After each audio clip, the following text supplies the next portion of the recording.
پس اس کی سزا مارا جانوروں میں سے، فیصلہ کریں گے اس کے ساتھ دو انصاف والے تم ہی میں سے۔ وہ جانور نیاز کے طور پر پہنچنے والا ہوگا کعبہ کو، یا کفارہ ہوگا ایک مسکین کا کھانا، یا اسی کے برابر روزے ہوں گے تاکہ چکھے وہ اپنے کام کی سزا۔ معاف کر چکا اللہ اس کو جو پہلے ہو چکا، اور جو شخص دوبارہ کرے گا پس انتقام لے گا اس سے اللہ تبارک و تعالی، اور اللہ پاک زبردست انتقام لینے والا ہے۔ سورہ المائدہ کی آیت نمبر 95 آپ حضرات کے سامنے پڑھی اور ترجمہ کیا ہے۔ پچھلی آیت مقدسہ کے اندر اللہ تبارک و تعالی نے ارشاد فرمایا تھا کہ جیسے پہلی امتوں کو آزمایا، امتحان لیے، آزمائش کی، اس طریقے سے تمہیں بھی اے مسلمانوں شکار کے ذریعے سے آزمایا جائے گا۔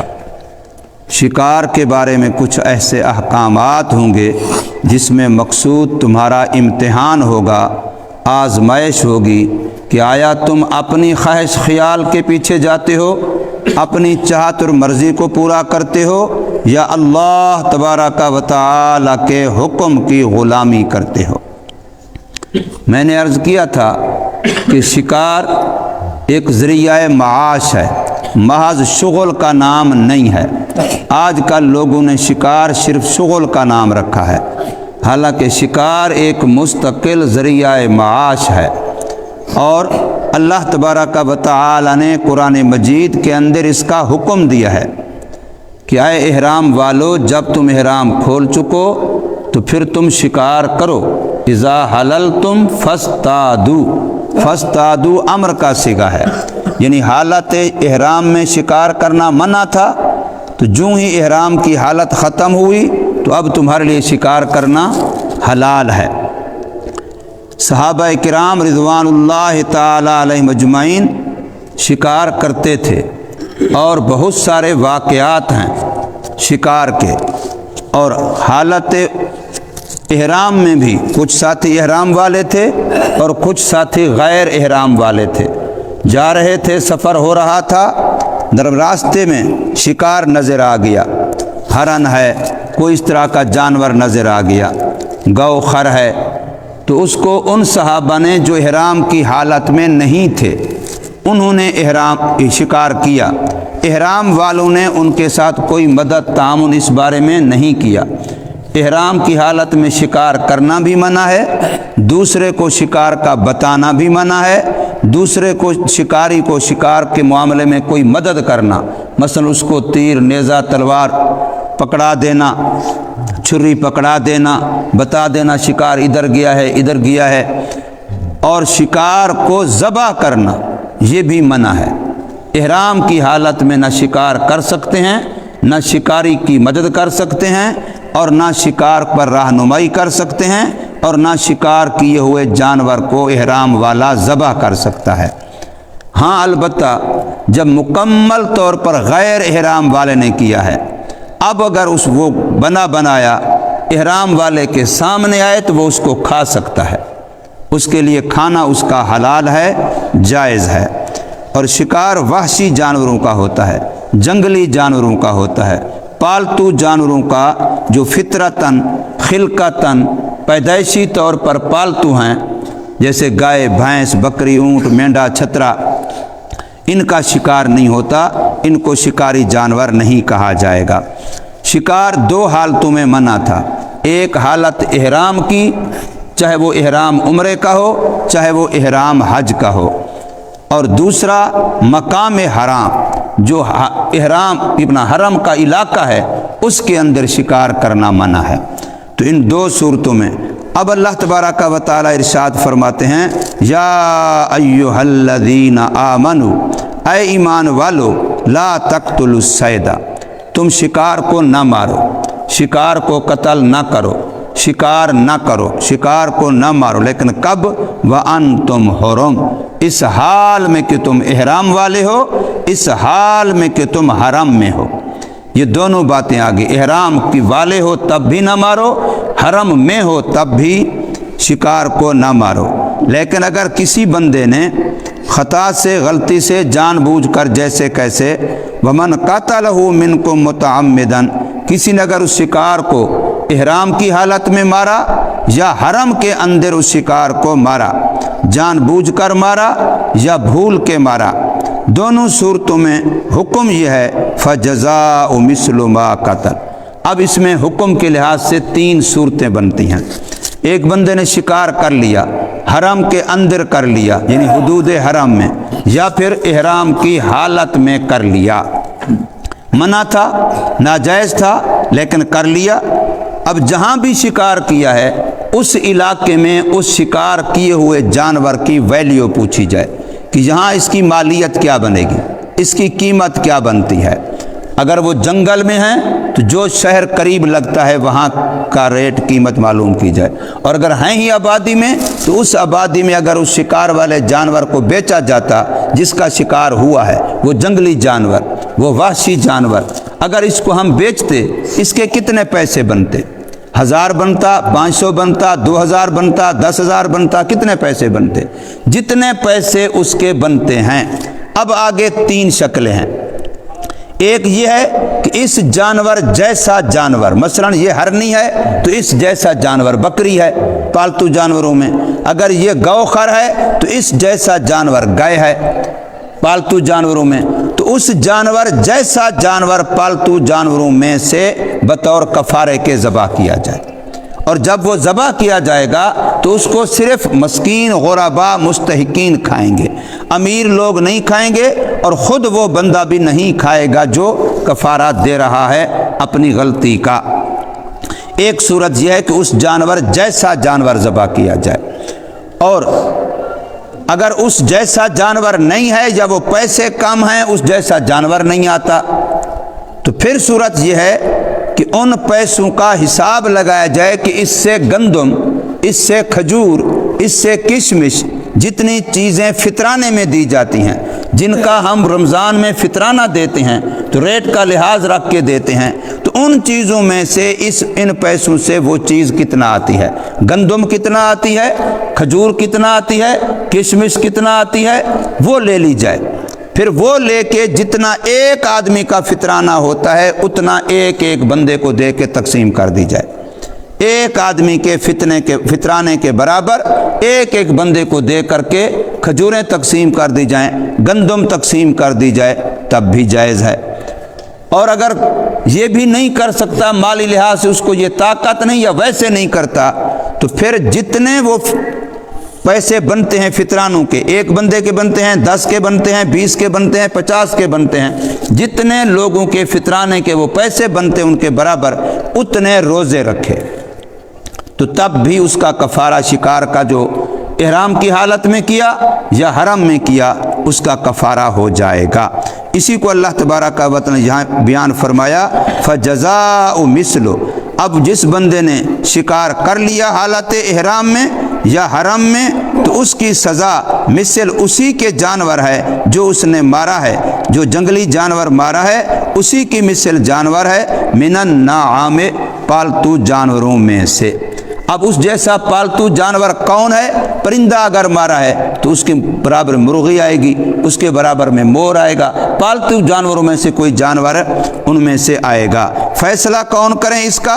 یحکم بہ ذوا عدل منکم، فیصلہ کریں گے اس کے 2 انصاف والے بندے تم میں سے، جن کو اس چیز کا تجربہ ہو، جو اس چیز فن کو جانتے ہوں، جانوروں کی مالیت جانتے ہوں، ان کو پتہ ہو کہ یہ جانور ایسا ہو تو اتنی قیمت کا ہوتا ہے، ایسا ہو تو اتنی قیمت کا ہوتا ہے۔ تو جن بندوں کو شکاری جانوروں کے بارے میں، ان کی مالیت کے بارے میں تجربہ ہو، پتہ چلتا ہو، ایسے 2 انصاف والے بندے اس کا فیصلہ کریں گے۔ اور جو جانور کفارے کے طور پہ ذبح کیا جائے گا، شکار کی وجہ سے کفارے کے طور پر جو جانور ذبح کیا جائے گا اس کا حدود حرم میں ذبح ہونا ضروری ہے۔ اس لیے فرمایا ہدیم بالغ الکعبہ، وہ نیاز ہوگی، ہدی ہوگی جو پہنچنے والی ہوگی کعبہ میں، یعنی کعبہ سے مراد حدود حرم۔ جیسے حاجی لوگ وہاں قربانی کرتے ہیں تو وہ مینا میں کرتے ہیں، چونکہ مینا حدود حرم کے اندر ہے۔ اور فرمایا اگر وہ اس طریقے سے جانور دیتا ہے تو جانور میں کفارہ، او کفارۃ طعام مساکین، یا پھر ایک مسکین کا کھانا، یعنی ایک مسکین کا فطرانہ۔ جتنا ایک بندے کا فطرانہ بنتا تھا وہ ہم مسکینوں کو دیتے تھے، مستحقین کو دیتے تھے، غرباء کو دیتے تھے، تو پھر اسی طریقے سے یہ کفارہ ہوگا ایک مسکین کا کھانا۔ او عدل ذالک، یا پھر ہر مسکین کے کھانے کے برابر صیامن، روزہ ہوگا، یا پھر جتنے مسکینوں کا کھانا بنتا تھا اتنے روزے رکھے گا۔ اب یہ اس پر کفارہ کیوں رکھا گیا؟ لیذوق وبال امرہ، تاکہ وہ اپنی غلطی کی سزا کو چکھے، کہ میں نے جو حالت احرام میں شکار کر لیا یا حدود حرم میں شکار کر لیا، اللہ کا حکم تھا کہ نہیں کرنا، میں نے اللہ کا حکم توڑا ہے، تو پھر اپنے آپ کو سزا دے، اپنے نفس کو خود سزا دے۔ خلاف شریعت کام میرے سے ہو جائے، میں خود اس کی سزا مقرر کروں، یہ بھی شریعت میں مثالیں اس کی ملتی ہیں۔ ایک بندہ کہتا ہے کہ اگر میرے سے فرض نماز رہ جائے گی تو میں 100 روپیہ صدقہ کروں گا۔ اب اپنے آپ کو سزا مقرر کر لوں، جتنی میرے سے نمازیں رہیں گی میں اتنے 100 روزانہ صدقہ کروں گا۔ اب زہر نفس کو مال سے تو محبت ہے، پیسہ تو اچھا لگتا ہے، کہے گا یار 100 دینا پڑے گا، ایسا نہ 100 دینا پڑے چلو نماز ہی پڑھ لوں، پھر وہ نماز پڑھنے کے لیے تیار ہو جائے گا۔ اسی طریقے سے کوئی تلاوت کرتا ہے، کوئی روزہ رکھتا ہے نفلی طور پر یا فرض روزے رکھتا ہے، اگر میرے سے اس میں کوتاہی ہوگی، کوئی بندہ تہجد کے لیے اٹھنا چاہتا ہے لیکن روزانہ نفس بھاری ہو جاتا ہے، آنکھ بھی کھلتی ہے۔ میں آج ہی سوچ رہا تھا کہ ایک بندہ خود الارم لگا کے سوتا ہے کہ میں فلاں وقت اٹھوں گا، لیکن خود اپنے الارم پر نہیں اٹھتا، مطلب آنکھ بھی کھل جاتی ہے، پھر موبائل کو ادھر کر کے پھر سو جاتا ہے۔ اس کا مطلب کیا ہے؟ اس نے اپنے آپ کی بات بھی نہیں مانی، کسی اور کی نہ ماننا تو دور کی بات، اس نے اپنے آپ کی بات بھی نہیں مانی۔ حال الارم تو خود لگایا تھا، اپنے آپ سے بات کر رہا تھا، اٹھ جا، اپنے آپ کو خود کہہ رہا تھا، اپنا لگایا ہوا الارم تھا، لیکن پھر بھی نہیں مانی، تو کسی اور کی یہ کیا مانے گا جو اپنے آپ کی نہیں مانتا۔ ایک بندہ تہجد کی پابندی کرنا چاہتا ہے لیکن روزانہ سستی ہو جاتی، اب وہ اپنے اوپر سزا مقرر کر دیتا ہے۔ ایک بندہ تاجر ہے، دکانداری کرتا ہے، ایمانداری کی کرنا چاہتا ہے لیکن غلطی ہو جاتی ہے، جھوٹ بول دیتا ہے، جھوٹی قسم کھا دیتا ہے، تو اب وہ اپنے اوپر سزا مقرر کرتا ہے کہ اگر میں نے جانور کو بیچتے ہوئے خریدتے ہوئے، چیز کو بیچتے ہوئے خریدتے ہوئے گاہک سے غلط بیانی کی یا میں نے قسم کھائی جھوٹی، تو میں اپنے اوپر اتنا جرمانہ لگا دیتا ہوں، میں اتنا جرمانہ دوں گا۔ تو اب وہ جرمانہ اپنے آپ کو سزا دینے کے لیے، تاکہ نفس کو شریعت کی مخالفت کی جرأت نہ ہو، اس کو ہمت نہ ہو، تو اس کی شریعت میں نظیر مثالیں ملتی ہیں اور ایسا کرنا شرعاً جائز ہے۔ اس لیے اللہ پاک نے بھی بندوں پر بعض غلطیوں پر کفارہ رکھا ہے، قسم پر کفارہ رکھا ہے، زہار پر کفارہ رکھا ہے، قتل پر کفارہ رکھا ہے۔ یہاں حدود حرم میں شکار کرنا یا حالت احرام میں شکار کرنا، اس پر کفارہ رکھا ہے، ورنہ عام طور پر پورا سال بندہ ایک شکار کرتا ہے، منع نہیں ہے، تو حالت احرام میں منع کیا۔ مقصد کیا تھا؟ بندے کو اللہ کے حکم کا پابند بنانا، کہ اپنی مرضی چھوڑ دے، اللہ کی مرضی کے تابع ہو جا، اور یہی سارا دین ہے۔ اگر یہ چیز بندے کے اندر آ جائے، یقین کریں کامل ایمان والا، کامل مسلمان ہے۔ بس اتنی بات، میں زندگی میں جیسے کیسے چل رہا ہوں، مجھے بتایا جائے تیرے دین کا حکم یہ ہے تو خوشی خوشی اس کو قبول کر لینا، ذرا بھی دماغ پر دل پر بوجھ نہ بنے کہ یار اچھا شریعت نے یوں کہہ دیا، یہ تو میرے لیے مشکل ہے۔ نہیں، بس اللہ کا حکم ہے، قرآن سے، حدیث سے، شریعت سے ثابت ہو جائے تو خوشی خوشی اس کو قبول کر لینا، یہی ایمان کی نشانی ہے۔ اذا سرت کا حسنتوں کا وساعت کا سیئاتوں کا فانت مؤمن۔